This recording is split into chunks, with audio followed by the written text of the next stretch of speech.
కక్షంలోకి. So ఈరోజు మనం శ్రీమద్ భాగవతంలో 6వ స్కందం 11వ అధ్యాయం చర్చించుకోబోతున్నాము. వృత్రాసురుడి యొక్క దివ్య గుణాలు 1 నుంచి 27వ నంబర్ శ్లోకం వరకు. ఇందులో వృత్రాసురుడి యొక్క దివ్య గుణాలని మనం చర్చించుకుందామంట. మంగళాచరణ చేసుకుని స్టార్ట్ చేద్దాం. ఓం అజ్ఞానతిమిరాంధస్య జ్ఞానాంజనాశలాకయా చక్షోరున్మిళితం యేన తస్మై శ్రీగురవే నమః. శ్రీచైతన్యమనోభీష్టం స్థాపితం యేన భూతలే స్వయం రూపः కదా మహ్యం దదాతి స్వపదాంతికం. వందేహం శ్రీగురూన్ శ్రీయుతాపదకమలం శ్రీగురున్ వైష్ణవాంశ్చ శ్రీరూపం సాగరజాతం సహగణ రఘునాథాన్వితాం తం సజీవం సాద్వైతం సావధూతం పరిజన సహితం కృష్ణ చైతన్య దేవం శ్రీరాధా కృష్ణ పాదాన్ సహగణ లలిత శ్రీ విశాఖాన్వితాంశ్చ నమా ఓం విష్ణుపాదాయ కృష్ణ ప్రేష్టాయ భూతలే శ్రీమతే భక్తి వేదాంత స్వామితే నామినే. నమస్తే సారస్వతే దేవే గౌరవాణి ప్రచారిణే నిర్విశేష శూన్యవాది పాశ్చాత్య దేశతారిణే. నమో మహావదన్యాయ కృష్ణ ప్రేమ ప్రదాయతే కృష్ణాయ కృష్ణ చైతన్య నామినే గౌరత్విషే నమః. హే కృష్ణ కరుణా సింధు దీనబంధు జగత్పతే గోపేశ గోపికా కాంత రాధా కాంత నమోస్తుతే. తప్త కాంచన గౌరాంగి రాధే వృందావనేశ్వరి వృషభానుసుతే దేవి ప్రణమామి హరిప్రియే. నీలాచల నివాసాయ నిత్యాయ పరమాత్మనే బలభద్ర సుభద్రాభ్యాం జగన్నాథాయ తే నమః. వాంఛాకల్పతరుభ్యశ్చ కృపా సింధుభ్య ఏవ చ పతితానాం పావనేభ్యో వైష్ణవేభ్యో నమో నమః. జయ శ్రీ కృష్ణ చైతన్య ప్రభు నిత్యానంద శ్రీ అద్వైత గదాధర శ్రీవాసాది గౌర భక్త వృంద. హరే కృష్ణ కృష్ణ కృష్ణ హరే హరే హరే రామ రామ రామ హరే హరే. హరే కృష్ణ. సో 6వ స్కందం 11వ అధ్యాయం 1 నంబర్ శ్లోకం. శ్రీ శుక ఉవాచ తయేవం శంసతో ధర్మం వచః పత్యుర్ అచేతసః నైవాఘృణంత సంభ్రాంతాః పలాయన పరానృప. సుఖదేవ్ కోసం అంటున్నారు, ఇప్పుడు ఓ రాజా అంటే పరీక్షితుడికి ఈ వృత్రాసురుడు, ఇప్పుడు అక్కడ అసురులకు ఆయనే సేనాపతి, ఆయన వాళ్ళందరికీ చెప్తున్నాడు అనమాట. అక్కడ ఉన్న అసుర వీరులకి ధర్మం యొక్క శిక్షణ ఇస్తున్నాడు. కానీ ఆ అసుర వీరులందరూ కూడా ఇప్పుడు పిరికితనంతో పరిగెడుతున్నారు. యుద్ధ క్షేత్రాన్ని వీడి వారు పరిగెట్టి వాళ్ళ ప్రాణ భయంతో వాళ్ళు ఏమాత్రం కూడా వృత్రాసుడు చెప్పే మాటలు వినకుండా పరిగెట్టి పారిపోతున్నారు. సో మరి తర్వాత ఏం జరిగింది? మరి విశీర్యమాణాం ప్రతానాం అసురీం అసుర రిషభా కాలానుకాలై స్త్రిదశైః కాల్యమానామనాథవత్ దృష్ట్వా తపయతా సంక్రుద్ధ ఇంద్రశత్రుర్ అమర్షితః తాన్ నివార్య ఔజసా రాజన్ నిర్భర్త్స్యేధం ఉవాచ. ఓ రాజా పరీక్షిత, ఇలా దేవతలు ఈ యొక్క అవకాశాన్ని వినియోగించుకొని ఈ సమయంలోనే ఇలా పారిపోతున్న అసురుల వెనక నుంచి అసురుల్ని వెనక నుంచి దాడి చేశారు. ఇలా వాళ్ళ దాడికి ఇంకా వాళ్ళు పరిగెట్టుకుంటూ వెళ్ళిపోతున్నారు. తద్వారా అంటే అక్కడ ఇంకెవరు వాళ్ళకి ఇంకా అసురుల వరకు కూడా వాళ్ళ సేనాపతి వీరుడు లేనట్టుగా వారు భయపడి పారిపోతున్నారు అక్కడ నుంచి. ఇలాంటి దుస్థితిని చూసి, అసురుల యొక్క దుస్థితిని చూసి వృత్రాసురుడు, అసురుల్లో శ్రేష్ఠుడైన వృత్రాసురుడు ఎవరినైతే ఇంద్రశత్రు అని పిలువబడతారో ఆయనకు చాలా బాధ కలిగింది. ఇలాంటి విషయాన్ని చూసి సహించలేక ఆయన బలవంతంగా ఈ యొక్క దేవతల్ని కొన్ని మాటలని ఆపడానికి ప్రయత్నించాడు. ఈ విధంగా ఆయన ఇప్పుడు క్రోధంతో, కోపంతో దేవతలకి ఈ మాటలన్నాడు. వాళ్ళని ఆపడానికి ఇలా వీళ్ళు వెనక నుంచి దాడి చేసి చంపాలనుకుంటున్నారు. సో ఏమని చెప్పారు మరి దేవతలకి? వృత్రాసురుడు చెప్పిన మాటలు మరి అసురులు వినకుండా భయపడి పారిపోతున్నారు ప్రాణభయానికి. సో అదే అవకాశంగా చూసుకొని ఇప్పుడు వెనక నుంచి అలాగే దాడి చేస్తున్నారు దేవతలు. సో ఇప్పుడు దేవతలకు ఏం చెప్తున్నారంటే, కింవ ఉచ్చరితైర్మాతుర్ ధావద్భి ప్రస్థటోహతైః నహి భీతావద శ్లాఘ్యో న స్వర్గ్యా శూరమానినాం. ఏమంటున్నాడంటే దేవతలకి, ఓ దేవతలారా, ఈ అసురులు ఎవరైతే సైనికులుగా ఇప్పుడు వచ్చారో నాతో పాటు, వాళ్ళందరూ అనవసరంగా జన్మించారు. ఇంకా చెప్పాలంటే వాళ్ళ మాతల నుంచి వాళ్ళు ఎలా జన్మించారంటే, ఎలాగైతే మలము త్యాగం చేస్తుందో మాత, అలాగే త్యాగం చేశారు వీళ్ళు. సో అలాగే వాళ్ళు కూడా పుట్టారు. అలాంటి అసురుల్ని వెనక నుంచి దాడి చేసి చంపడం, వాళ్ళు భయపడి పారిపోతుంటే చంపడం వీరత్వం కాదు. అదేం ప్రయోజనం? అలాంటి వాళ్ళని చదివి మీకు ఏం లాభం వస్తుంది? అలాంటి వాళ్ళని చంపితే మీకు ఏం ప్రయోజనం? ఎవరైనా నిజంగా అతను వీరుడు అనుకుంటే, హీరో అనుకుంటే, అప్పుడు అతను శత్రువు భయపడి పారిపోతుంటే వెనక నుంచి దాడి చేసి చంపరు. అలా చంపడాన్ని ఎవరు కూడా ప్రశంసించరు. అలాగే అలా చంపడం ద్వారా ఎవరు స్వర్గానికి కూడా వెళ్ళరు. సో అందుకనే ఇక్కడ వృత్రాసురుడు దేవతలకు చెప్తున్నారు అనమాట, వాళ్ళు ఎలాగో సరైన పని చేయట్లేదు అసురులు, వాళ్ళు వేస్ట్ గాలు, వదిలేయండి వాళ్ళని. మరి మీరు దేవతలయ్యండి మీరెందుకు ఇలా చేస్తున్నారు? మీకు ఈ మాత్రం తెలియదా ఇది తప్పు అని? సో ఇప్పుడు వృత్రాసుడు అసురులకు కూడా మందలించారు. ఇప్పుడు దేవతల్ని కూడా మందలిస్తున్నారు అన్నమాట. సో ఈ విధంగా ఎందుకంటే ఇద్దరు చేసే కార్యాలు తప్పు. అసురులు తప్పు చేస్తున్నారు, పారిపోవడం, వెనుకనెత్తి జాడి చేయడం. దేవతలు వాళ్ళు కూడా తప్పు చేస్తున్నారు. అందుకనే ప్రభుపాల ద్వారా రాస్తున్నారు అనమాట, అసలు నిజంగా వీరులైతే వాళ్ళు ఎప్పుడు పారిపోకూడదు యుద్ధక్షేత్రం నుంచి. ఆ వీరుడు అంటే ఆయన గెలవాలి యుద్ధం, లేకపోతే యుద్ధక్షేత్రంలో చనిపోవాలి. ఎందుకంటే ఇలా యుద్ధక్షేత్రంలో చనిపోతే ఆ వ్యక్తికి స్వర్గం ప్రాప్తి లభిస్తుంది. కాబట్టి అది శ్రేష్టం అతనికి, క్షత్రియుడికి. సో ఈ విధంగా వెనక నుంచి కూడా దాడి చేయకూడదు. అలా వెనక నుంచి దాడి చేసి ఎవరైనా చనిపోయినా అది అంత గొప్ప మరణం కూడా కాదు. ఇంకా అలా ఎవరైనా వెనక్కి తిరిగి పరిగెడుతుంటే వెనక నుంచి దాడి చేయకూడదు. సో ఇది మిలిటరీ యుద్ధంలో నియమాలు ఇవి.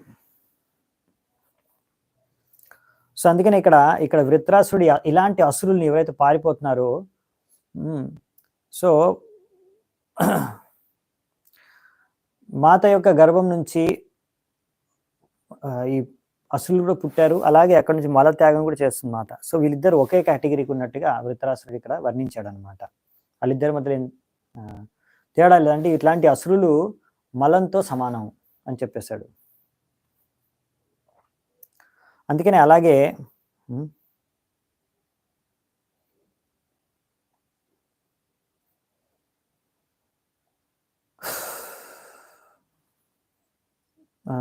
తులసిదాస్ కూడా చెప్తారు, చాణక్య పండిత్ కూడా అంటారు, ఇలా పనికిరాని పుత్రుడు కనడం వల్ల ఏమీ లాభం ప్రయోజనం లేదు. అలాంటి పుత్రుడి ద్వారా మీకు ఇంకా బాధ కలుగుతుంది. ఎలాగైతే ఒక గుడ్డి కన్నుతో మీకు బాధ కలుగుతుంది, ఏం కనిపించదు, అవునా? అలా. ఓకే, 5వ శ్లోకం. యదివ ప్రధనే శ్రద్ధా సారం వాక్షుల్లకా హృది అగ్రే తిష్టత మాత్రం మే నచేద్గ్రామ్య సుఖే స్పృహ. ఓ తుచ్చమైన దేవతలారా, నిజంగా మీ వీరత్వం పైన మీకు నమ్మకం ఉంటే, నిజంగా మీరు ఇఫ్ యు హావ్ పేషెన్స్ మీకు నిజంగా ఓపిక ఉంటే మీ యొక్క హృదయాల్లో, ఇంకా మీరు ఇంద్రియ తృప్తికి అంతగా మీకు ఆరాటం లేకపోతే నా ముందు ఒక్క నిమిషం నించోండి. సో ఇక్కడ వృత్తరాసుడు అంటున్నాడు అనమాట. చెప్పాలంటే ఇక్కడ దేవతలకి నిజంగా మీరు వీరులైతే నా ముందు నించోండి, అప్పుడు మీ వీరత్వం ప్రదర్శించండి నా ముందు, ఎంత వీరిలో చూస్తా నేను అని ఇక్కడ వృత్తరాసుడు చెప్తున్నారు దేవతలకి.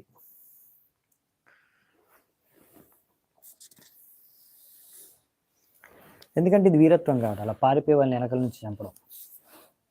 సో ఇలా చెప్పిన తర్వాత ఏం జరిగింది చూద్దామంట. ఏవం సురగణాన్ క్రుద్ధో భీషయన్ వపుషారిపూన్ వినదాత్ సుమహాప్రాణో ఏన లోక విచేతసః. అప్పుడు సుఖదేవ గోస్వామి అంటారంట, వృత్రాసురుడు ఎంతో క్రోధంతో, ఎంతో శక్తివంతమైన వీరుడు, ఇలా అతని శరీరము వాక్యాల ద్వారా, శబ్దాల ద్వారా దేవతల్ని భయపెట్టించేశాడు. తర్వాత ఆయన గట్టిగా పెద్దగా గర్జించడంతో అక్కడ చుట్టుపక్కల ఉన్న జీవులన్నీ కూడా మూర్ఛపడిపోయాయి, మూర్ఛపోయి పడిపోయాయంట. సో ఈ విధంగా ఈయన అరుపుకి, ఈయన ఒక అరవడానికి, ఈయన గర్జించడం చూసి వృత్రాసురుడు దేవతలందరూ కూడా మూర్చిపోయారంట. అదే నెక్స్ట్ శ్లోకంలో ఇచ్చారు 7వ నంబర్లో. తేన దేవాగణ సర్వే వృత్ర విస్ఫోటనేన వై నిపేతుర్ మూర్ఛితా భూమౌ యతైవా శానినాహతాః. ఇలా ఎప్పుడైతే వృత్రాసురుడి యొక్క గర్జన విన్నారో ఈ దేవతలందరూ కూడా ఎలాంటంటే, ఒక సింహం గర్జిస్తుంది కదా అలా గర్జించాడంట. అప్పుడు వాళ్ళందరూ కూడా వజ్రపాతమయ్యి, వజ్రాలు పడి, అంటే వజ్ర ఆయుధం తగిలితే చచ్చిపోతారు, పడిపోతారు, మూర్ఛితులై అలా పడిపోయారంట దేవతలందరూ. ఆయన జస్ట్ గర్జిస్తేనే పడిపోయారంట దేవతలు. అర్థం చేసుకోండి వృత్రాసుడు ఎంత శక్తి. సో తర్వాత ఏం జరిగింది మరి, మమర్ద పద్భ్యాం సురసైన్యమాతురం నిమీలితాక్షం రణరంగ దుర్మదః గాం కంపయన్నుద్యతశూలవోజసా నాలం వనం యూతపతిర్యతోన్మదః. తర్వాత ఈ దేవతలందరూ కూడా భయంతో కళ్ళు మూసుకున్నారంట, అంత భయం వేసింది వాళ్ళకి. సో అప్పుడు వృత్రాసురుడు ఆయన త్రిశూలాన్ని తీసుకుని మొత్తం భూమి అంతా కంపించిపోయే విధంగా ఆయన యొక్క శక్తిని ప్రదర్శించాడు భూమి మీద. అప్పుడు దేవతల కింద ఉన్న భూమి కదిలిందనమాట. తద్వారా ఒక మదమైపోయిన ఏనుగు ఎలాగైతే కర్రలు బొంగులు ఉంటాయి కదా, వాటిని ఎలాగైతే వాళ్ళని కాలు కింద వేసి తొక్కేసి తొక్కేస్తుందో ఈ అడవుల్లో, అలా ఇక్కడ వీళ్ళందరూ కూడా ఈ యొక్క యుద్ధ క్షేత్రంలో వృత్రాసుడి యొక్క కాలు కింద పడి నలిగిపోతున్నారంట దేవతలు. విలోక్యతం వజ్రధరోత్యమర్షిత స్వశత్రవే భిద్రవతే మహాగదాం చిక్షేపతామాపతితేం సుదుఃసహీం జగ్రాహ వామేన కరేణ లీలయా. ఈ విధంగా వృత్రాసురుడి యొక్క ఆయన ఇది చూసి ఇంద్రుడు, దేవేంద్రుడు వృత్రాసురుడి యొక్క క్రోధము ప్రదర్శన, శక్తి ప్రదర్శన చూసి ఆయన ఇంకా సహించలేకపోయాడు, తట్టుకోలేకపోయాడు. ఆయన దగ్గర ఉన్న ఒక గొప్ప పెద్ద గద ఆయుధాన్ని విసిరాడంట వృత్రాసురుడి పైన. ఈ యొక్క గదని ఎదుర్కోవడం చాలా కష్టం. కానీ ఎప్పుడైతే ఈ గద వృత్రాసుడి దగ్గరికి వెళ్ళిందో వృత్రాసుడు ఎడం చేత్తో ఆ గదను పట్టుకున్నాడంట. సో ఎడం చేత్తో గద పట్టుకుని ఏం చేశారు, సయింద్ర శత్రు కుపితో భృశం తయా మహేంద్ర వాహం గదయోరు విక్రమ జఘాన కుంభస్థల ఉన్నదన్ మృదే తత్కర్మ సర్వే సముపూజయన్ నృప. అప్పుడు పరీక్షితుడు, ఓ పరీక్షిత, సుఖదేవ్ గోస్వామి అంటున్నాడు పరీక్షితుడికి, ఓ పరీక్షిత, అప్పుడు ఈ యొక్క శక్తివంతమైన వృత్రాసుడు, ఇంద్రుడి యొక్క శత్రువు, ఆయన ఎంతో కోపంతో ఆ గదని తీసుకొని విసిరాడు అనమాట. ఆ గదతోని ఈ యొక్క ఏనుగు యొక్క తలకాయ మీద కొట్టాడు, గట్టి శబ్దం చేస్తూ. ఆ విధంగా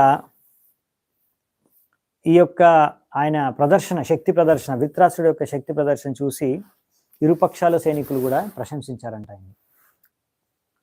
అలా ఎంతో పవర్ఫుల్, ఎంతో శక్తివంతమైన గదని విసిరితే ఎడం చేత్తోని పట్టుకొని తిరిగి అదే గదతో ఏనుగు పైన, అంటే ఐరావతం, ఇంద్రుడు కూర్చున్న ఏనుగు పైన ప్రహారం చేశాడు. మరి ఏనుగు అక్కడే ఉందా? ఆ దెబ్బకి ఏనుగు ఏమవుతుందంటే, ఐరావతో వృత్ర గదాభిమృష్టో విఘూర్ణితోధ్రీ కులిశాహతో యత అపాసరద్భిన్నముఖ సహేంద్రో ముంచన్న సృక్సప్త ధనుర్పృసార్త.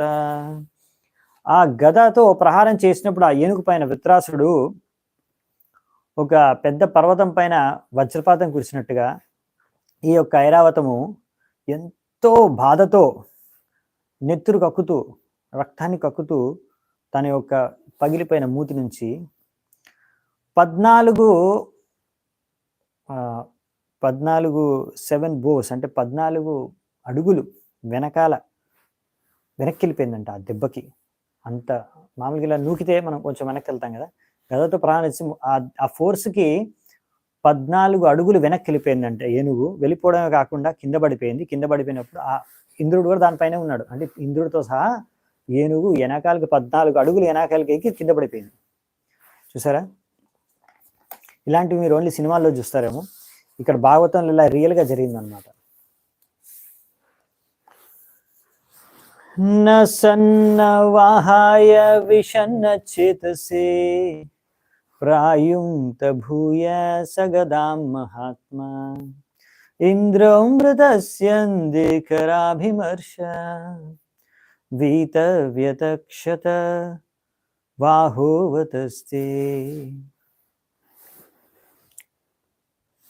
ఎప్పుడైతే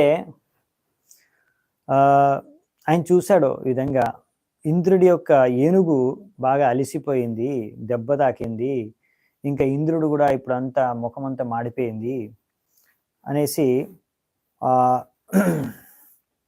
వృత్రాసుడు ఇలా కింద పడిపోయిన ఇంద్రుడు ఏనుగుని చూసి మళ్ళీ ప్రహారం చేయలేదంట.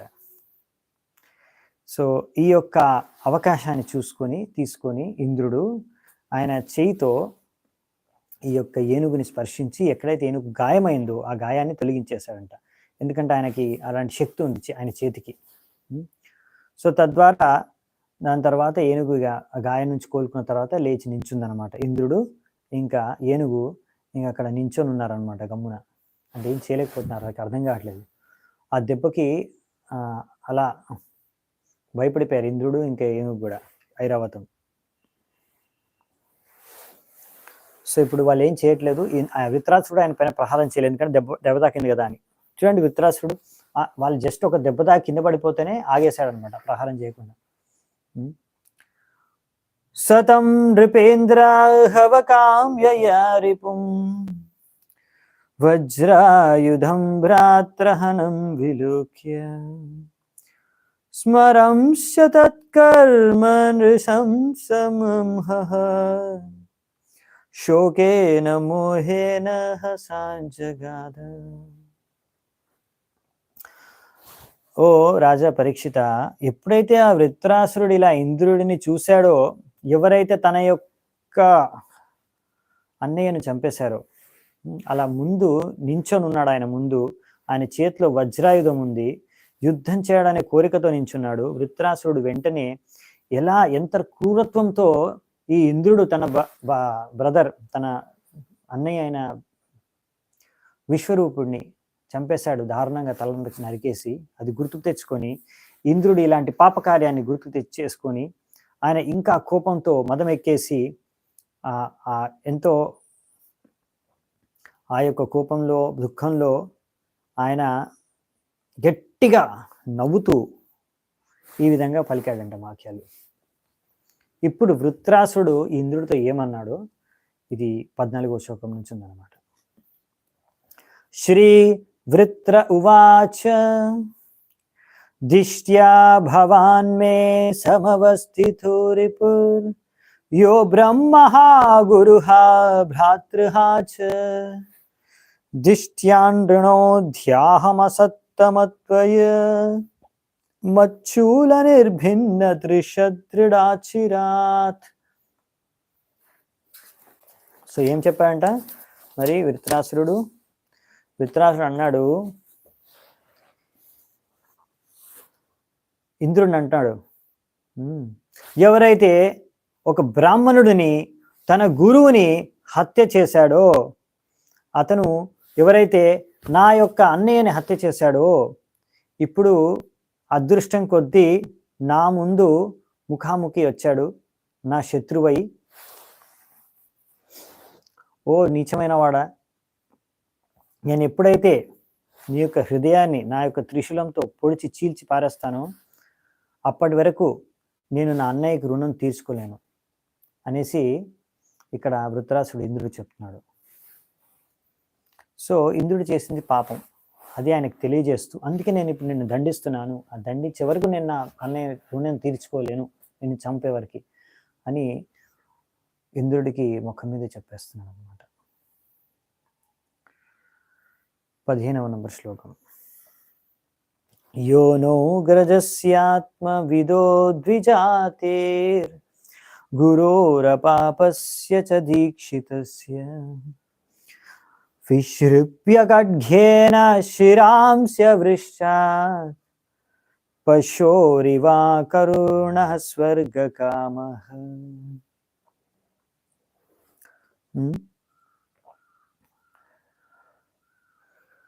ఈ యొక్క స్వర్గాల్లో నివసించాలనే కోరికతో నువ్వు నా అన్నయ్యను, ఒక ఆత్మసాక్షాత్కారం పొందిన వ్యక్తి, ఏ పాపం ఎరగని వ్యక్తి, ఒక యోగ్యమైన బ్రాహ్మణుడు, ఎవరినైతే నువ్వే ఆయన పురోహితుడిగా నియమించుకున్నావో, అతను నీ గురువుగా స్వీకరించావో,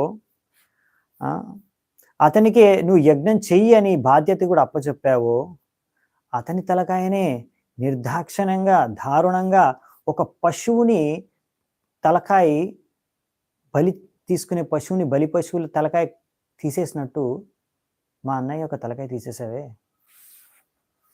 అని గుర్తు చేస్తున్నాడు ఇంద్రుడికి. నువ్వు ఏం తప్పు చేసావని, అది ఎంత పెద్ద తప్పు అని, ఎంత దారుణమైన పాపం అని.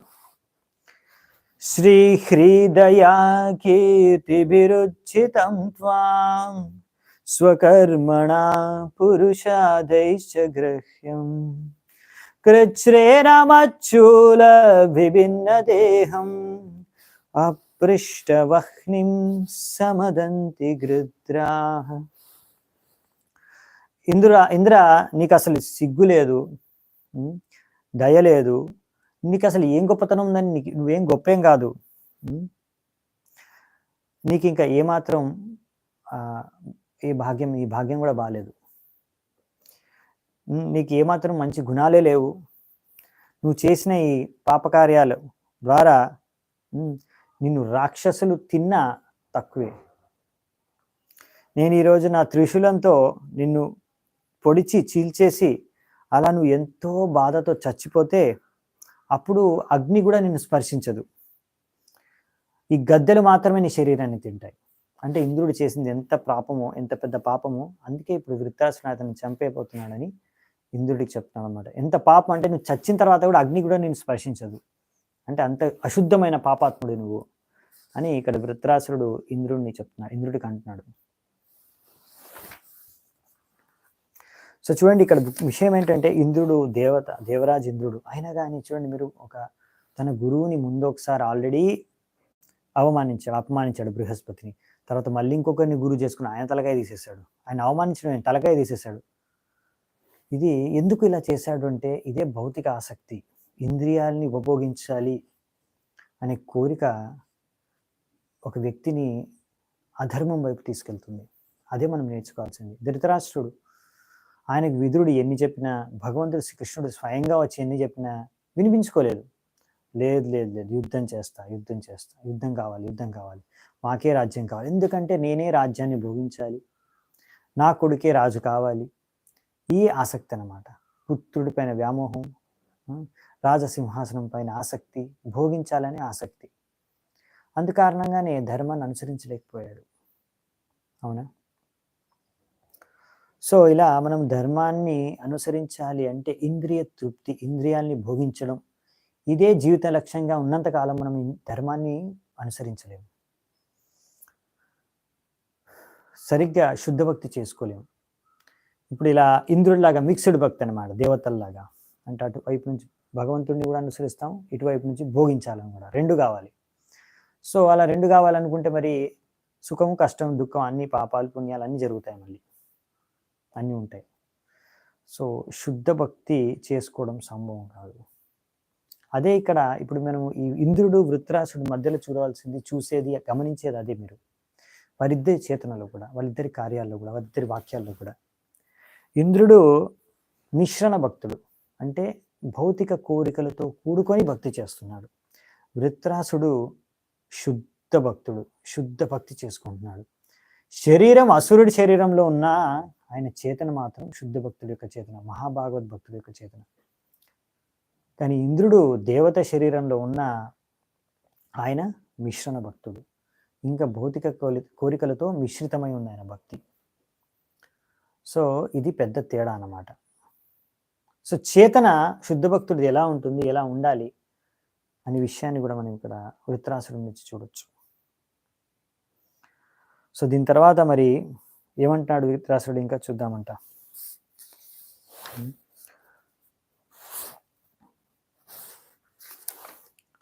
17వ నంబర్ శ్లోకం. అన్యేను ఏ త్వేహ నృశంశమజ్ఞా యద్ ఉద్యతాస్త్రా ప్రహరంతి మహ్యం తర్భూతనాతాన్ సగణాన్ నిశాత్ త్రిశూల నిర్భిన్న గలైర్యజామి. నువ్వు సహజంగానే క్రూరుడివి. ఇఫ్ ద అదర్ డెమిగాడ్స్, వేరే ఇతర దేవతలు నా యొక్క శక్తి తెలియకపోతే follow you by attacking me with raised weapons. నీతో పాటు వాళ్ళు కూడా అస్త్రాలతో నన్ను ఆక్రమణ చేస్తున్నారు. ఒకవేళ అంటే చెప్తున్నారు అనమాట, నిన్నైతే నేను చంపేస్తా, ఒకవేళ నీతో పాటు ఉన్న దేవతలు కూడా అస్త్రాలు తీసుకుని నా పైన, నా శక్తి ఏంటో తెలియకుండా, నా గురించి తెలియకుండా అటాక్ చేయడానికి వచ్చారనుకోండి, వాళ్ళందరి తలకాయలు కూడా తీసేస్తా అనేసి డైరెక్ట్గా చెప్పేస్తున్నాడు వృత్రాసురుడు. ఈ యొక్క తలకాయలన్నీ, దేవతల తలకాయలన్నీ తీసుకొని నేను భైరవుడికి అర్పిస్తాను యజ్ఞంలో, ఇంకా మిగతా భూత ప్రేత పిశాచాలకు కూడా ఇచ్చేస్తాను. సో ఈ విధంగా వృత్రాసురుడు ఇంద్రుడికి, దేవతలందరికీ కూడా బెదిరిస్తున్నాడు. అతో హరే మే కులిశేన వీర హర్తా ప్రమత్యైవ శిరో యదీహ తత్రాండ్రణో భూత బలిం విదాయ మనస్వినాం పాదరజః ప్రపత్స్యే. కానీ ఒకవేళ నువ్వు గనక ఈ యుద్ధంలో నీ యొక్క వజ్రాయుధం ద్వారా నా తలకాయ గాని నరికేస్తే, ఇంకా నా యొక్క సైనికుల్ని చంపేస్తా. ఓ ఇంద్ర, ఓ గొప్ప వీరుడా, నేను నా యొక్క ఈ శరీరాన్ని ఈ విధంగా అన్ని జీవరాశులకి, అంటే జీవరాశులకంటే ఇక్కడ నక్కలు కానీ, గద్దెలు కానీ తర్వాత వచ్చి తింటాయి కదా, సో వాటికి నేను ఎంతో ఆనందంతో సమర్పించుకుంటాను. తద్వారా నా యొక్క కర్మ ఫలితాన్ని అంతా కూడా తుడిచేసి వాడిని అయిపోతాను. అందుకనే నా కర్మ యొక్క ఫలితాలన్నీ కూడా ముగిసిపోతాయి దీంతో పాటు. దాని తర్వాత అలా చనిపోయిన తర్వాత నాకు ఆ భగవంతుడి యొక్క శుద్ధ భక్తులైన నారదముని వంటి భక్తుల యొక్క పాద ధూళి నాకు లభిస్తుంది. చూసారా, ఇది వృత్రాసుడి యొక్క చేతన. ఒకవేళ నువ్వు చచ్చిపోతే సరే, యుద్ధంలో నేను చంపడానికి ప్రయత్నిస్తాను. ఒకవేళ నువ్వు నీ వజ్రాయుధంతో నన్ను చంపేస్తే కూడా నాకు టెన్షన్ లేదు, ఎందుకంటే నా కర్తవ్యం నేను చేస్తున్నాను, నా కర్మ ఫలితం నేను అనుభవించాను, ఇది చచ్చిపోయాను, ఓకే. కానీ దీని తర్వాత నేను వెళ్ళేది ఎక్కడికి? భగవంతుడి యొక్క శుద్ధ భక్తుల యొక్క శరణంలోకి. అందుకే నేను నరోత్తమ్ దాస్ ఠాకూర్ అంటారనమాట, పాడతారు, ఏ చాయ్ గోషానియార్ ముహితార దాస్ తాసా భార పాదరేను మూర పంచగ్రాస్. అంటే ఏంటి? నేను ఆ షడగోస్వాములు, ఏ చాయ్ గోసాయి జార్, ఈ చే గోసామి అంటే 6 గోస్వాములు, వారి యొక్క దాస్ ముహితార దాస్, నేను వాళ్ళ దాసుణ్ణి, షడగోస్వాముల యొక్క దాసుణ్ణి నేను. ఇంకా వారి యొక్క పాదపద్మాల ఉన్న ధూళి అదే నాకు పంచగ్రాస్, పంచరకాల ఆహారాన్ని ప్రసాదం, అంటే అదే నాకు ఆహారం, ఇంకా నాకు ఇంకేం అవసరం లేదు. శుద్ధ వైష్ణవు యొక్క పాద ధూళి అది నాకు కావాల్సింది, అది దక్కుతుంది నాకు, అది ఇంకేం అవసరం లేదు. అదే ఇక్కడ విత్రాసుడు కోరుకునేది, మన ఆచార్యులు నరోత్తమ్ దాస్ ఠాకూర్ కోరుకునేది. చూసారా, శుద్ధ భక్తుల యొక్క చేతన విత్రాసుడిలో ఉంది. ఇదే విత్రాసుడి యొక్క దివ్య గుణం. చూడండి, మంచి గుణాలు వేరు, దివ్య గుణాలు వేరు. దివ్య గుణాలు అంటే భగవద్భక్తి సంబంధించినవి. సో ఈ విధంగా ప్రతి ఒక్క వైష్ణవుడు కూడా ఆశించేది, కోరుకునేది మన పూర్వ ఆచార్యులు శుద్ధ వైష్ణవుల యొక్క పాదధూళి. సో అందుకనే ఇక్కడ వృత్రాసుడు తెలుసు, ఈ వజ్రాయుధం ద్వారా, ఒకవేళ ఇంద్రుడు ఆ వజ్రాయుధం ద్వారా నన్ను ఆక్రమణ చేస్తే నేను చచ్చిపోవాల్సిందే, ఎందుకంటే అది విష్ణువు ఇచ్చాడు, విష్ణువు చెప్పింది జరగాల్సిందే, ఎందుకంటే ఇది విష్ణువు యొక్క కోరిక. సో అందుకనే ఆయన చావడానికి ఏం భయపడట్లేదు, వెనకాడట్లేదు. ఎందుకంటే ఆయనకు తెలుసు, ఒకవేళ నేను చనిపోతే తిరిగి భగవద్ధామానికి వెళ్ళిపోతాను, భగవంతుడి దగ్గరికి వెళ్ళిపోతాను అని చాలా క్లియర్ ఆయనకి కాన్షియస్నెస్. అవునా? ఎందుకంటే శుద్ధ వైష్ణవుల గతి అదే కదా, శుద్ధ వైష్ణవులు వెళ్ళేది ఎక్కడికి? అక్కడికి, మృత్యు తర్వాత. చాడియ వైష్ణవ సేవ నిస్తార పాయిచకేబ. సో ఈ విధంగా ఎందుకు వైష్ణవుల నేను నా యొక్క లక్ష్యము శుద్ధ వైష్ణవులు సేవ చేసుకోవడం ఏంటంటే, శుద్ధ వైష్ణవులకు సేవ చేసుకోకుండా ఎవరైనా భగవద్ధామానికి వెళ్ళగలరా అని ఇక్కడ చెప్తున్నారు శాస్త్రంలో. చాడియ వైష్ణవ సేవ నిస్తార పాయిచకేబ. ఎవరైనా ఇలా శుద్ధ వైష్ణవుల యొక్క కృప లేకుండా భగవద్ధామానికి తిరిగి వెళ్ళారా? మనం భగవద్ధామానికి తిరిగి వెళ్ళాలి అంటే ఒక శుద్ధ వైష్ణవుడు యొక్క కృప మనకు అవసరం. అది ఎలా దొరుకుతుంది? వాళ్ళకు సేవ చేసుకొని వాళ్ళని సంతృప్తి పరిచినప్పుడు దొరుకుతుంది. సో అందుకనే ఈ శ్లోకంలో రాస్తున్నారన్నమాట, మనస్వినాం పాదరజ ప్రపత్సే. సో ఆయన నాకేం కావాలి? శుద్ధ వైష్ణవులకు పాదధూళి. పాదధూళి అంటే ఏంటి? పాదధూళి అంటే వారి యొక్క ఆదేశాలని మనం అనుసరించి వాళ్ళని సంతృప్తి పరచడం, ఇది మన పాదధూళి. అంటే పాదధూళిని మనం తలపైన పెట్టుకోవడం అంటే వాళ్ళ యొక్క ఆదేశాలని మనం తలపైన తీసుకొని, మన తలలోకి తీసుకొని దాన్ని మనం పాటించడం. అంత అర్థమైందా? సో ఇది మెయిన్. సో మనము శుద్ధ భక్తుల యొక్క ఆదేశాలు, ఇప్పుడు మన గురువు ఉన్నాడు, దీక్షా గురువు, ఇంకా చాలా మంది శుద్ధ భక్తులు ఉన్నారు, అలాంటి వారి యొక్క ఆదేశాలని మనం పాటించాలి. ప్రభుపాల్ వారు ఉన్నారు, ప్రభుపాల్ వారు ఎన్నో ఆదేశాలు ఇచ్చారు. ఇక్కడ భాగవతంలో, తాత్పర్యంలో ఎన్నో విషయాలు చెప్పారు, మనం రోజు చదువుకున్నాం, రోజు వింటున్నాం, అవి మనం పాటించాలి. అప్పుడే మనకి ప్రభుపాల్ వారి యొక్క కృప, శుద్ధ భక్తుల యొక్క కృప లభిస్తుంది. అప్పుడే మనం భగవద్ధామాన్ని తిరిగి వెళ్ళగలం. సో ఇక్కడ చెప్తున్నారనమాట. అందుకనే ఇలాంటి గొప్ప వాళ్ళని మనస్వినాం అంటారు, గొప్ప భక్తుల్ని. వాళ్ళందరూ ఎప్పుడు కృష్ణుడి గురించి చింతిస్తూ ఉంటారు, ప్రశాంతంగా ఉంటారు, వాళ్ళు దేనికి భయపడరు, బెంగపడరు. ఇలాంటి మంచి ఉదాహరణ అలాంటి శుద్ధ భక్తులకు ఒకరు నారదముని. ఇలా ఒక ఆయన నారదుని యొక్క పాదధూళి మనకు లభిస్తే, అంటే ఆయన యొక్క ఆదేశాలు మనకు లభించి అవి మనం జీవితంలో పాటిస్తే తప్పకుండా తిరిగి మనం భగవద్ధామానికి వెళ్ళిపోతాము, ఆయన యొక్క కృప ద్వారా, ఆయన్ని సంతృప్తి పరచడం ద్వారా. అవునా? గురువుని సంతృప్తి పరిస్తేనే మనం భగవంతుని సంతృప్తి పరచగలం. అది ఎన్నోసార్లు మనం చర్చించుకున్నాం. 19వ శ్లోకం. సురేష కస్మానహినోషి వజ్రం పురస్థితే వైరిణిమయ్యమోఘం మా సంశయిష్ట నగదేవ వజ్రః స్యాన్నిష్ఫలః కృపణార్థేవ యాచ్న. దీని యొక్క అనువాదం ఏంటంటే, ఓ దేవరాజ ఇంద్రుడా, నేను నీ యొక్క శత్రువుడిని, నీ ముందు నించొని ఉన్నాను, నీ దగ్గరున్న వజ్రాయుధాన్ని నా పైన ఎందుకు ప్రయోగించవు? నువ్వు గదతో నన్ను ప్రహారం చేశావు, ఆ గద పనిచేయలేదు. అవునా? అలాగనేసి నువ్వు ఇప్పుడు ఒక పీసినాసోడ్లాగా అయ్యో ఇది కూడా వేస్ట్ అయిపోతుందేమో, ఈ వజ్రాయుధం కూడా నేను ప్రహారం చేస్తే పనిచేయదేమో అని నీ సందేహపడకు. దీంట్లో నువ్వు సందేహపడాల్సిన అవసరమే లేదు. ఎందుకు? చూడండి, ఆ వజ్రాయుధం విసిరితే వృత్రాసుడు చచ్చిపోతాడని వృత్రాసుడు చాలా క్లియర్గా తెలుసు. ఎందుకు?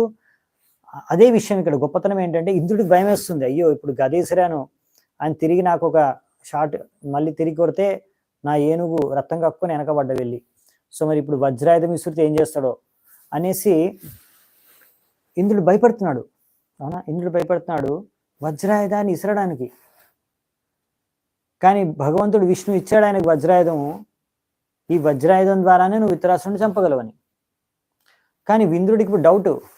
అన్నాడు విష్ణు సరే కరెక్టే, కానీ ఒకవేళ పని చేయకపోతే అని భయం అనమాట. ఒక సంశయం ఉంది, ఒక సందేహం ఉంది ఇంద్రుడి మనసులో. కానీ వృత్రాసురుడి మనసులో చాలా క్లియర్.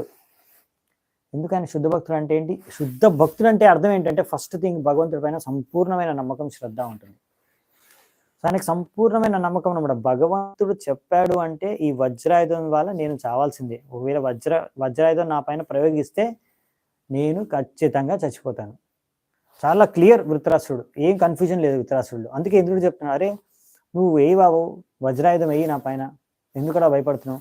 నీ గద వేస్ట్ అయినట్టు ఇదేం వేస్ట్ కాదులే. ఆయన కాన్ఫిడెన్స్ ఇస్తున్నాడు అనమాట.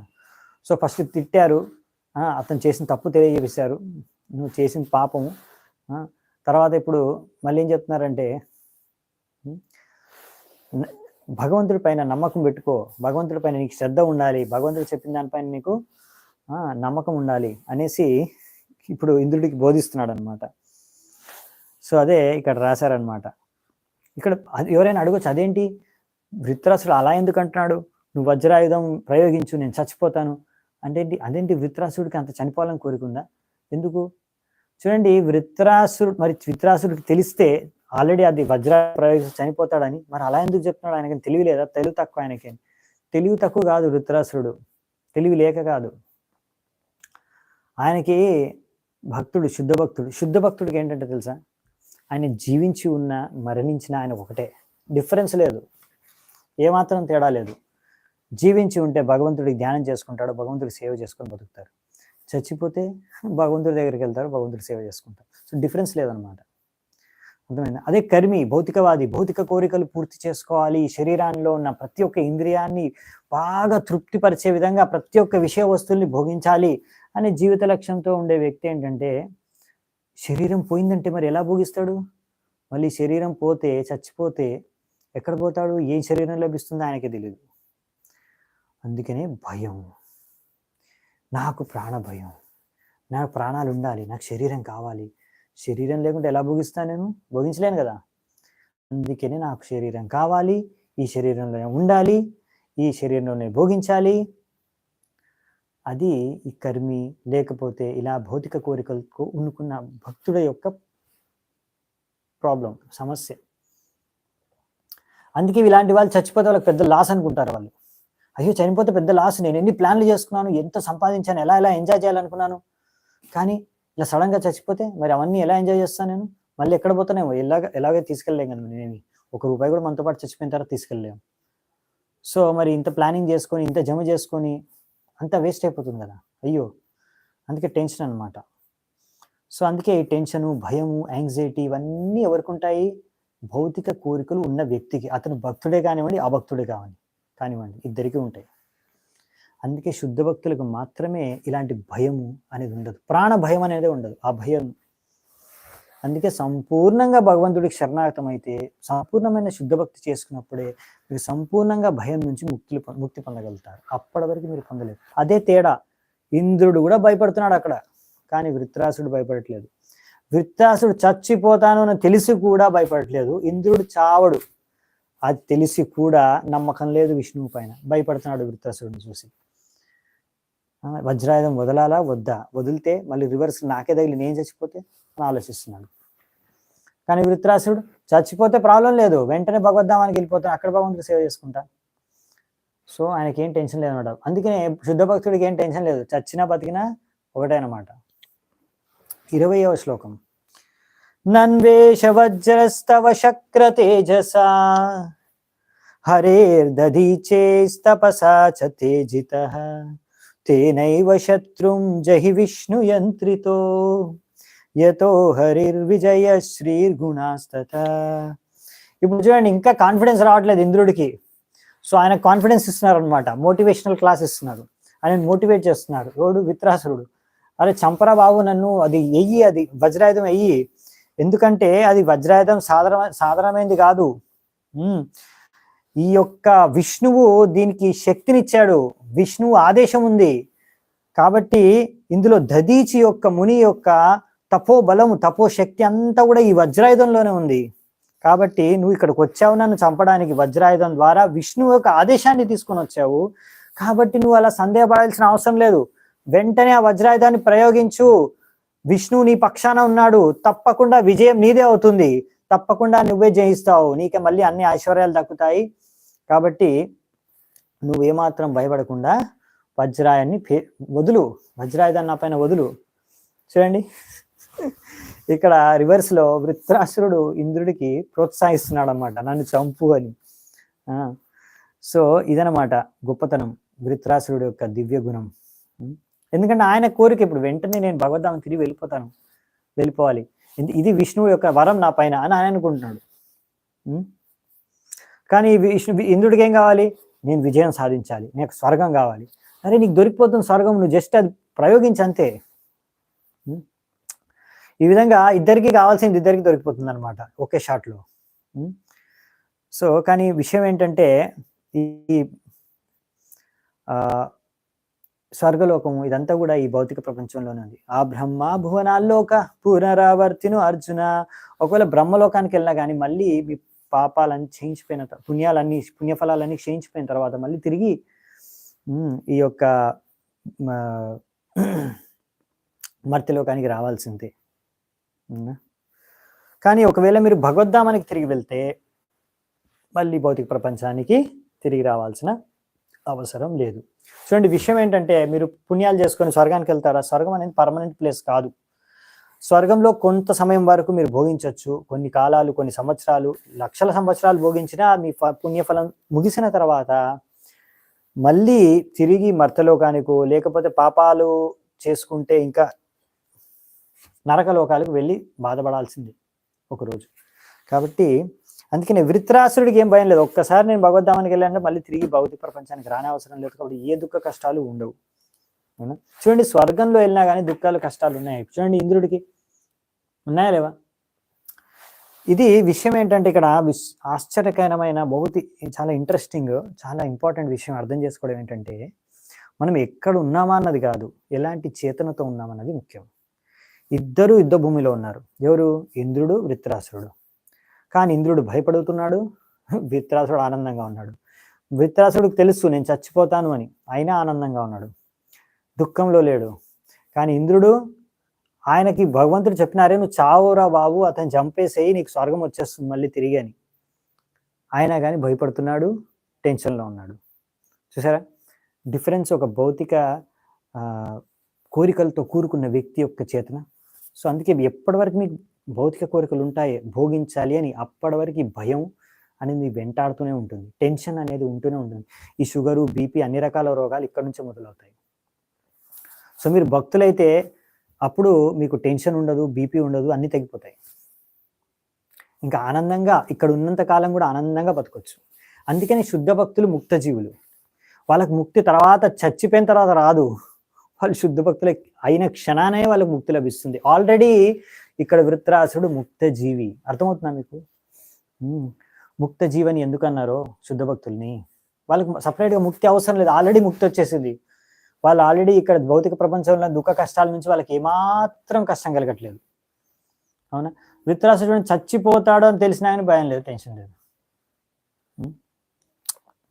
సో అందుకనే ఇక్కడ ఒక విధంగా చెప్పాలంటే ఈ యొక్క యుద్ధం తర్వాత ఇంద్రుడు గెలిచినా ఓడినట్టే, వృత్రాసుడు చచ్చినా గెలిచినట్టే అన్నమాట. అవునా? ఎందుకంటే మనిషి, ఒక జీవి ఒక లక్ష్యం, ఆయన పుట్టుక సార్థకమయ్యేది ఎప్పుడైతే తిరిగి ఆయన భగవద్ధామానికి వెళ్ళిపోతాడు. అవునా? పుట్టినవాడు చావక తప్పదు. సో ఇక్కడ ఇంద్రుడు ఏంటంటే నా ప్రాణాలను ఎలా రక్షించుకోవాలి, ఇంకా ఎలా భోగించాలి స్వర్గాన్ని అని ఆలోచిస్తున్నాడు. కాబట్టి అతను ఇక్కడ విజయం సాధించిన, ఒక విధంగా చెప్పాలంటే ఆయన విజయం సాధించలేదు. వృత్రాసురుడు ఇక్కడ విజయం సాధించకుండా మృత్యుపాలైన ఆయన విజయం సాధించినట్టే. ఎందుకు? తిరిగి భగవద్ధాం వెళ్ళిపోతాడు కదా. మనిషి జీవితం యొక్క లక్ష్యాన్ని ఆయన సాధించేశాడు. కానీ ఇంద్రుడు ఈ భౌతిక ప్రపంచంలోనే ఉండిపోతాడు, స్వర్గంలోనే ఉండిపోతాడు. ఓకే, స్వర్గం ఉన్నాడు సరే, ఆయదేం పర్మనెంట్ కాదు పొజిషను. ఒక మనువు కాలం అయిపోయిన తర్వాత ఎలాంటి కార్యాలు చేసుకున్నాడో స్వర్గం నుంచే ఇంకో ప్లేస్కి వెళ్ళాల్సిందే. ఈ భౌతిక ప్రపంచంలో ఇంకా ఉండిపోవాల్సిందే, తిరుగుతూనే ఉండాల్సింది.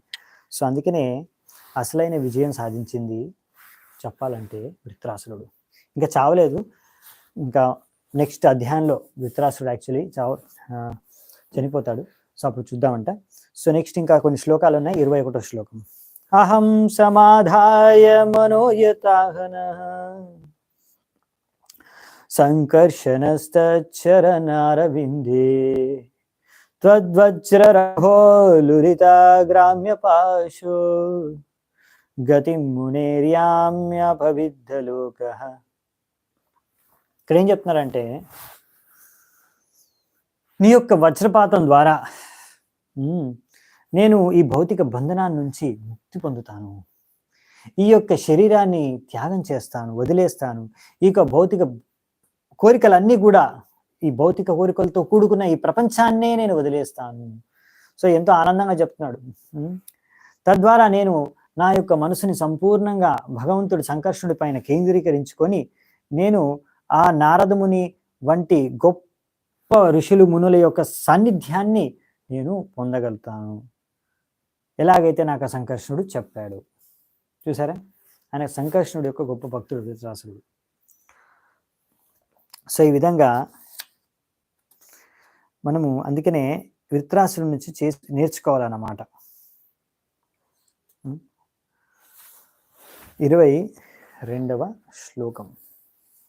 పుంసాం కిలైకాంత ధియాం స్వకానాం యా సంపదో ధివి భూమౌ రసాయాం నరాతి యద్వేష ఉద్వేగాధిర్ మదః కలిర్ వ్యసనం సంప్రయాసః. సో ఇక్కడ ఏమని రాశారంటే 22వ శ్లోకంలో, ఎవరైతే సంపూర్ణంగా భగవంతుడికి శరణాగతులై ఆయన యొక్క పాదపద్మాలనే ఎప్పుడు తలుచుకుంటూ స్వీకరిస్తారో అలాంటి వారిని భక్తులు తన యొక్క పార్షదులు, తన యొక్క సేవకులుగా గుర్తిస్తారు. సో అలాంటి భక్తులకి ఎప్పుడు కూడా భగవంతుడు ఈ ముల్లోకాల్లో భౌతిక ఐశ్వర్యాలు ప్రసాదించడు.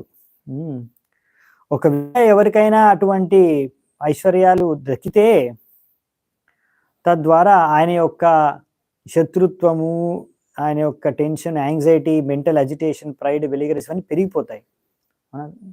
సో ఇలాంటి అనర్థాలన్నీ పెరిగిపోతాయి, కామక్రోధులు, మద్మాత్సర్యాలన్నీ. సో అందుకనే మళ్ళీ ఒక వ్యక్తి ఇవన్నీ ఆస్తుల్ని, సంపదను భద్రంగా ఉంచుకోవడానికి చాలా కష్టపడాల్సి వస్తుంది, రకరకాల కష్టాలు ఉపభోగించాల్సి వస్తుంది అవి కోల్పోయినప్పుడు. సో చాలా అష్టైశ్వర్యాలు ఉంటే అదో పెద్ద సుఖం కాదు అది. ఎందుకు? అదొక టెన్షన్ అనమాట. ఇప్పుడు మీరు కోట్ల ఆస్తుంది అనుకో, దాన్ని కాపాడుకోవడం పెద్ద టెన్షన్, అవునా? మళ్ళీ అది కోల్పోయినప్పుడు పెద్ద దుఃఖం. సో అందుకనే భగవంతుడు అంత సంపద ఇవ్వడం అనమాట. ఎందుకు అంత టెన్షన్ ఇవ్వడం నా భక్తులకని, అవునా? సో ఇక్కడ మరి ఇంద్రుడికి ఎందుకు ఇస్తున్నాడు? స్వర్గానికి రాజుగా ఎందుకు చేశాడు? యయతామాం ప్రపద్యంతే తాస్తథైవ భజామ్యహం, అవునా? మమ వర్త్మానువర్తంతే మనుష్య పార్థ సర్వశః. భగవంతుడిని మీరు ఎలా ఆరాధిస్తే, దేనికోసం ఆరాధిస్తే అదే భగవంతుడికి ప్రసాదిస్తాడు. ఇంద్రుడికి ఇక్కడ స్వర్గం కావాలి, అందుకే భగవంతుడిని పూజిస్తున్నాడు, భగవంతుడి ఆదేశం పాటిస్తున్నాడు, భగవంతుడి దగ్గరికి వెళ్తున్నాడు. సరే తీసుకో, స్వర్గం ఇచ్చేశాడు. వృత్రాసుడికి భగవంతుడే కావాలి, అందుకే భగవంతుడు ఆయన దగ్గరికి రప్పించుకుంటాడు ఆయన. సో ఇదనమాట. అందుకే వృత్రాసురుడు వాళ్ళు ఏంటంటే ఏకాంత భక్తులు, అంటే వాళ్ళకి ఓన్లీ భక్తి మాత్రమే కావాలి, ఇంక వేరే అవసరం లేదు. సో అలాంటి వాళ్ళకి భౌతిక సంపద, ఐశ్వర్యాలు భగవంతుడి కూడా. సో మరి అనుకోవచ్చు, అదేంటి మరి కొంతమంది మీరు ప్రచారం చేస్తున్నారు, మీ దగ్గర చాలా రకాల భౌతిక సువిధలు, సంపద కూడా ఉంది, అవసరం కూడా, మరి ఇదంతా ఎక్కడి నుంచి వస్తుంది, ఇదంటే ఏంటి, ఇది ఇది మీరు కర్మ చేసుకునే కర్మ ఫలితమే కదా? కాదు, ఇది కర్మ ఫలితం కాదు అని చెప్తున్నారు ప్రభుపాల్ వారు ఇక్కడ. ఇక్కడ ఒక కర్మి చాలా కష్టపడి ఎన్నో సంపాదిస్తాడు డబ్బులు, ఆయన కర్మ ఫలితం అది. కానీ భగవంతుడు యొక్క భక్తులు, భగవంతుడి సేవ, భగవంతుడి ప్రచారం చేయడానికి కావాల్సినవన్నీ కూడా భగవంతుడు వారికి పంపించేస్తాడు. ఎందుకు అంటే తద్వారా వాళ్ళ భక్తి కార్యాలు చేయడానికి కావాల్సినవన్నీ కూడా భగవంతుడు అరేంజ్ చేస్తాడనమాట. సో అందుకనే ప్రచారానికి కావాల్సిన భౌతిక సదుపాయాలన్నీ కూడా భగవంతుడు ఇస్తాడు. అవన్నీ ఎప్పుడు కూడా భక్తుడు అది భగవంతుడి సేవకు తప్ప వేరే వాటికి వినియోగించడు. అందుకనే భక్తుడి దగ్గర ఉండే భౌతిక సదుపాయాలు ఇంకొక కర్మి దగ్గర ఉన్న భౌతిక సదుపాయాలు ఎప్పుడు మీరు పోల్చకూడదు. ఇవి రెండు సమానమైనవి కావు. ఒక కర్మి తన కర్మ ఫలితం కారణంగా అవి పొందాడు. ఇక్కడ భగవంతుడు కృప కారణంగా భగవంతుడు తన భక్తి కార్యాలు చేయడానికి భగవంతుడు భక్తులకి ఆ సదుపాయాన్ని ప్రసాదించాడు. మనం చూడొచ్చు, ప్రభుపాల్ ద్వారా అమెరికాకి వెళ్ళారు, ఏం తీసుకొని వెళ్ళారు? 40 రూపాయలు తీసుకుని వెళ్ళారు. 40 రూపాయలు చెల్లని కూడా చెల్లలేదు అమెరికాలో. మరి ఆయన ఎలా నివసించాడు? మీరు వెళ్తారు అమెరికాకి, అలా ఏం డబ్బులు లేకుండా వెళ్ళిపోతారా? ఇంటి నుంచి పక్కంటికి కూడా వెళ్ళరు. అటువంటిది ప్రభుపాల్ ద్వారా అమెరికాకి వెళ్ళారు డబ్బులు లేకుండా. ఆయన ప్రసారం చేయడానికి వెళ్ళాడు, ప్రచారం చేయడానికి ఏం కావాలో అవన్నీ భగవంతుడు పంపించేశాడు. ఆయన భాగవతం తీసుకొని వెళ్ళాడు, డబ్బులు తీసుకొని వెళ్ళలేదు, భాగవతం పెట్టెలు భాగవతం తీసుకొని వెళ్ళాడు. సో ప్రభుపాల్ ద్వారా నేను భాగవతం వెళ్తుంది, నేను భాగవతంతో పాటు నేను వెళ్తున్నాను అని చెప్పాడు ప్రభుపాల్ గారు. సో భాగవతం ప్రచారం చేయడానికి, భాగవతం పంచడానికి వెళ్ళారు, భగవంతుడి సేవ. సో భగవంతుడు అన్ని అరేంజ్ చేశాడు ఆయనకి. కోట్లు డబ్బులు ఆయనకి పంపించేశారు. ఎంతోమంది భక్తుల్ని ఆయన దగ్గర పంపించేశారు, ఎంతోమంది శిష్యుల్ని ఆయన దగ్గర పంపించేశారు, ఎన్నో మందిరాలు ఆయన ద్వారా కట్టించేశారు.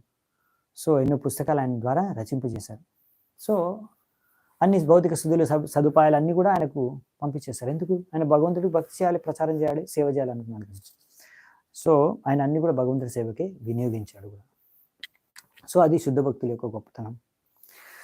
త్రైవర్గికాయ విఘాతమస్మాత్ పథే విధత్తే పురుషస్య చక్ర తతోనుమేయో భగవత్ ప్రసాదో యో దుర్లభో కించన గోచరంజై. ఇక్కడ ఏం చెప్తున్నారంటే,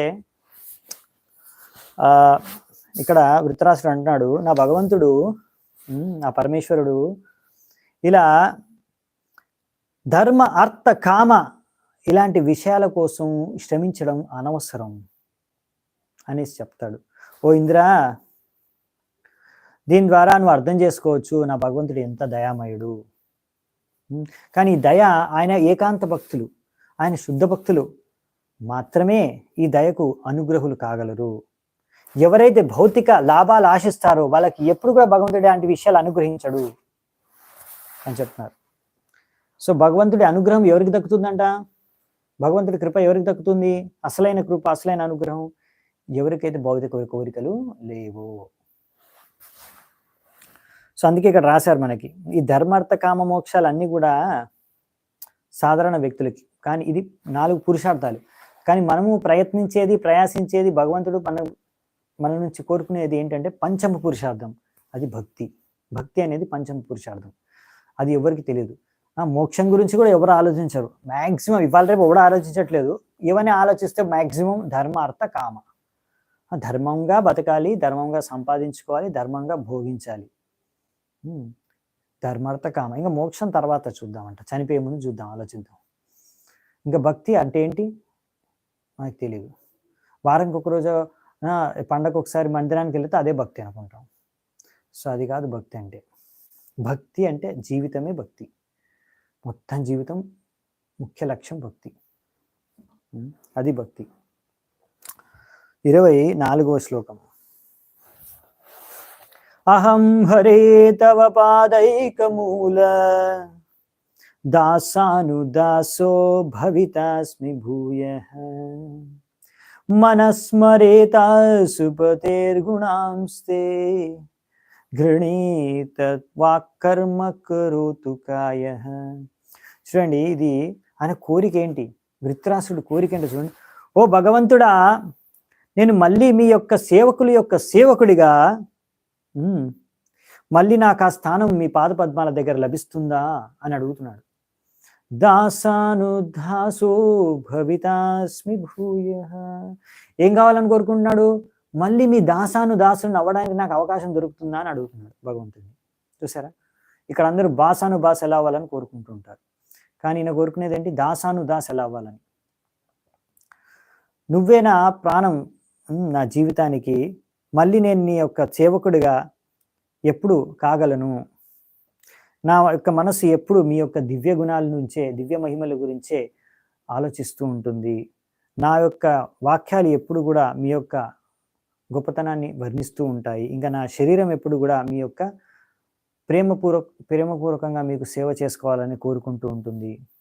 సో ఈ విధంగా ఆయన యొక్క కోరిక, ఆయన మనసులో మాట వృత్రాసుడు చెప్పుకున్నాడు. ఈ ఒక్క శ్లోకం ప్రభుపాద వారు రాస్తారు. ఈ ఒక్క శ్లోకము అసలు భక్తి అంటే ఏంటి అనేది ఒక్క శ్లోకం ద్వారా మనం అర్థం చేసుకోవచ్చు అంట. మొత్తం భక్తి అంటే ఏంటి అసలు అనేది ఒక్క శ్లోకం ద్వారా అర్థం చేసుకోవచ్చు అని ప్రభుపాద వారు తాత్పర్యంలో రాస్తున్నారు. సో మనం ఏం కోరుకోవాలంటే దాసాను దాసులు కావాలని కోరుకోవాలి. మన యొక్క జీవిత లక్ష్యం ఇది ఉండాలి. గోపీ భర్త పదకమలయోర్ దాసాను దాస. అదే మనకు చైతన్య మహాప్రభు నేర్పించింది. దీని తప్ప వేరే ఏ కోరిక ఉండకూడదు మనకి. ఎందుకంటే కోరిక లేకుండా మనిషి ఉండలేడు, ఏదో ఒకటి కోరుకోవాలి. మరి ఏం కోరుకోవాలంటే ఇది. ఎవరు అంటే ఎవరు దాస్ అంటే వాళ్ళ దాస్ కాదు. గోపీ భర్త పదకమలయోర్ దాసాను దాస. గోపీ భర్త ఎవరు? కృష్ణుడు. అవునా? కృష్ణుడి యొక్క ఆయన పాదకద్మాల దగ్గర ఉన్న దాసుల యొక్క దాసులు కావాలని కోరుకోవాలి మనం. అంటే శుద్ధ భక్తుల యొక్క దాసులుగా. ఇప్పుడు ప్రభుపాద వాళ్ళు శుద్ధ భక్తులు. సో ఆయన సర్వెంట్, ఆయన దాసులుగా మనం అవ్వగలిగితే అది మన జీవితం, మనం సార్థకం అయిపోయినట్టే. అదే మన జీవిత లక్ష్యంగా ఉండాలి. కానీ ఇవాళ రేపంటే బయట పెద్ద కంపెనీలో దాస్ అవ్వాలి. ఉద్యోగం నౌకర్ అంటే ఏంటి? దాసే కదా. నౌకర్ చాకర్ అంటే దాసే కదా. పెద్ద కంపెనీలో పెద్ద నౌకర్, అక్కడ పెద్ద దాస్ అవ్వాలి. అది జీవితం లక్ష్యం ఇప్పుడు బయట వాళ్ళకి. అవునా? ఫైనల్గా మనము దాస్ అవ్వాలనుకుంటున్నాం, బయట వాళ్ళు కూడా దాస్ అవ్వాలనుకుంటున్నారు. కాకపోతే మనము కృష్ణుడు యొక్క దాస్ అవ్వాలనుకుంటున్నాం, వాళ్ళు మాయా యొక్క దాస్ అవ్వాలని కోరుకుంటున్నారు. దానికోసం చిన్నప్పటి నుంచే లక్షల ఫీజులు కట్టి చాలా చదువులు చదివేసి తర్వాత మాయా దాస్ యొక్క దాస్ అవుతారన్నమాట. కానీ మనం ఏంటంటే ఇక్కడ దీనికి డబ్బులు అవసరం లేదు. భక్తి ఉంటే సరిపోతుంది. భగవంతుడి కృప, శుద్ధ భక్తుల యొక్క కృప ఉంటే సరిపోతుంది. మన కోరిక ఉంటే సరిపోతుంది. మన కోరిక ఉంటే భగవంతుడు మనకు అన్నీ అరేంజ్ చేస్తాడు అనమాట. మన దగ్గరికి గురువుని కూడా పంపిస్తాడు, లేకపోతే మననే గురువు దగ్గర పంపిస్తాడు. భగవంతుడు చైత్య గురువు రూపంలో, పరమాత్మ రూపంలో ఉంటాడు. మనం ఎలా కోరుకుంటే ఏ యథామాం ప్రపద్యంతి తాం తథైవ భజామ్యహం. భగవంతుడు అదే విధంగా మనకు మార్గదర్శనం చేస్తాడు. ఇంద్రుడు భౌతిక కోరికలు ఉన్నాయి, ఆయన స్వర్గం కోరుకున్నాడు, ఆయనకు స్వర్గం ఇచ్చాడు. వృత్రాసురుడికి ఆయన సేవ కోరుకున్నాడు, ఆయన సేవను అందిస్తున్నాడు. ఆయన దగ్గర సేవ చేసుకోవడానికి అవకాశం ఇస్తున్నాడు. సో అందుకని మనము ఈ దాసాను దాస అంటే ఎవరు? భగవంతుడి యొక్క శుద్ధ భక్తులు అంటే మన గురువులు. సో అందుకని మనం గురువుని స్వీకరించి ఆ గురువుకి దాసులుగా మారాలన్నమాట. ఆ గురువు యొక్క మార్గదర్శనంలో మనం మనసా వాచా కాయ భగవంతుడికి భక్తి చేసుకోవాలి. తద్వారా గురువు యొక్క ఆదేశం ద్వారా మన మనస్సుని భగవంతుడి కృష్ణుడి పైన కేంద్రీకరించి ఎప్పుడు ఆయన వాక్యాల గురించి చింతిస్తూ అవే విషయాలు భగవంతుడి యొక్క గుణగానం మనం చేస్తూ ప్రచారం చేయాలి. ఆ విధంగా మనం జీవితాంతం ప్రచారం చేసుకుంటూ బతికిపోతే అప్పుడు మన జీవితం సార్థకం అయిపోతుంది అని ఇక్కడ ప్రభుపాల్ వారు తాత్పర్యంలో రాస్తున్నారు. సో మీరు ఏం చేయాలనేది జీవితంలో ప్రభుపాల్ వారు ఒక తాత్పర్యంలో రాసేసారు. భక్తి ఎలా చేసుకోవాలనే విషయాన్ని ఈ శ్లోకంలో రాశారు. చాలా ఇంపార్టెంట్ శ్లోకం. సో మీరు చదువుకున్న తర్వాత మళ్ళీ. సో నెక్స్ట్ 25th నంబర్ శ్లోకం. నాక పృష్టం నచ పారమేష్ట్యం న సార్వభౌమం నరసాధిపత్యం న యోగ సిద్ధిర్ అపునర్భవం వా సమంజసాత్వా విరహయ్య కాంక్షే. సో ఇక్కడ ఏం చెప్తున్నారంటే, ఓ భగవంతుడా, నువ్వే అన్ని అవకాశాలు ఇస్తావు మాకు. నాకు ధ్రువలోకంలో, స్వర్గలోకంలో, బ్రహ్మలోకంలో నివసించాలనే కోరిక ఏమీ లేదు. నాకు ఈ యొక్క పృథ్వీని శాసించాలి, లేకపోతే కింది లోకాల్ని శాసించాలి అనే కోరిక కూడా లేదు. లేకపోతే రకరకాల యోగ సిద్ధుల్ని నేను పొందాలి, అష్టసిద్ధుల్ని, యోగ అష్టసిద్ధుల్ని పొందాలనే కోరిక ఏమీ లేదు. నాకు ముక్తి పొందాలి, ముక్తి కావాలి అనే కోరిక కూడా లేదు. ఒకవేళ మీ పాద పద్మాల్ని త్యాగం చేయాలంటే నాకు ఇవేం అవసరం లేదు. నాకు కావాల్సింది ఏంది? మీ పాద పద్మాల యొక్క సేవ, అంతే. ఇవేం నాకు అవసరం లేదు. నఖ పృష్టం నపారమేష్టం, ఏం అవసరం లేదు. ఒకవేళ మీ పాద పద్మాల్ని వదులుకోవాలి అనుకుంటే నాకు ఇవేం అవసరం లేదు. మీకు సేవ చేసుకుంటూ మీరు ఎక్కడ ఉంచినా నన్ను పర్వాలేదు. బ్రహ్మలోకంలో ఉంచినా సరే, నరకంలో ఉంచినా సరే, ఎక్కడ వచ్చినా సరే, స్వర్గంలో ఉంచినా సరే, ఏ శరీరంలో ఉంచినా సరే, కానీ మీ యొక్క పాద పద్మాలను సేవ చేసుకునే అవకాశం నాకు ఉండాలి ఎల్లప్పుడూ. ఇదే నాకు కావాల్సింది కోరుకుంటున్నారు. సో భగవంతుడి సేవనే ఎప్పుడు కోరుకునేది అనమాట, ఇంకా భక్తుల యొక్క సేవ చేయాలని. తాదేర చరణ సేవి భక్త సునివాష్ జనమ జనమే హోయ్ అభిలాష్. నరోత్తమ్ దాస్ ఠాకూర్ ఏం రాస్తున్నారు? నా జన్మ జన్మాంతర యొక్క కోరిక ఏంటంటే భక్తుల యొక్క సాంగత్యంలో నివసిస్తూ, భక్తుల యొక్క సేవ చేసుకుంటూ, భగవంతుడికి సేవ చేసుకుంటూ, అలా శుద్ధ భక్తి చేసుకుంటూ జీవించడం మన జీవిత ఉద్దేశం. ఇదే మన జీవిత ఉద్దేశం అయి ఉండాలి. అజాత పక్ష ఇవ మాతరం కగా స్తన్యం యథావత్సతరాక్షుదర్థ ప్రియం ప్రియేవ విషితం విషన్న మనోరవిందాక్ష దిదృక్ష్యతే త్వాం. ఇంకేం చెప్తున్నారంటే,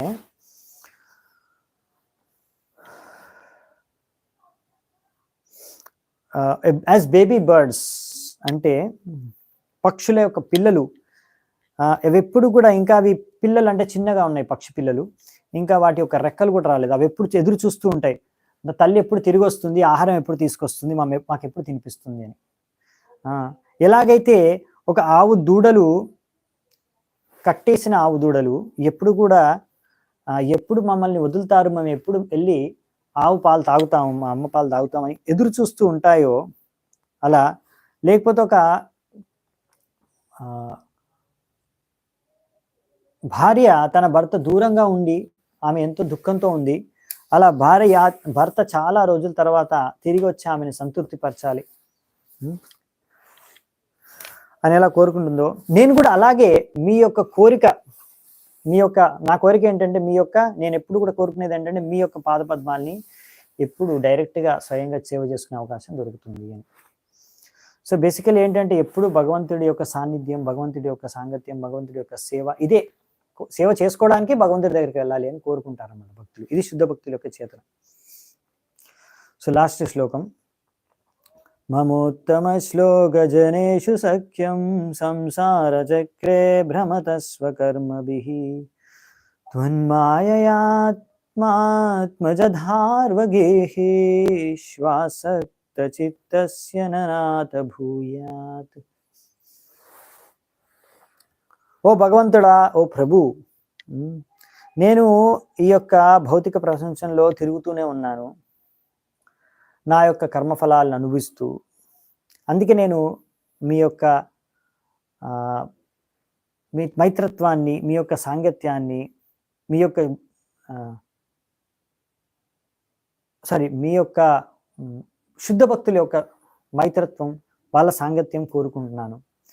తద్వారా నా యొక్క ఈ యొక్క ఆసక్తి నా శరీరం పైన, నా భార్య పైన, నా పిల్లల పైన, నా ఇల్లు పైన, ఇంటి పైన, మీ యొక్క బహిరంగ శక్తి మాయ ద్వారా ఏదైతే కలిగి ఉందో అదంతా కూడా,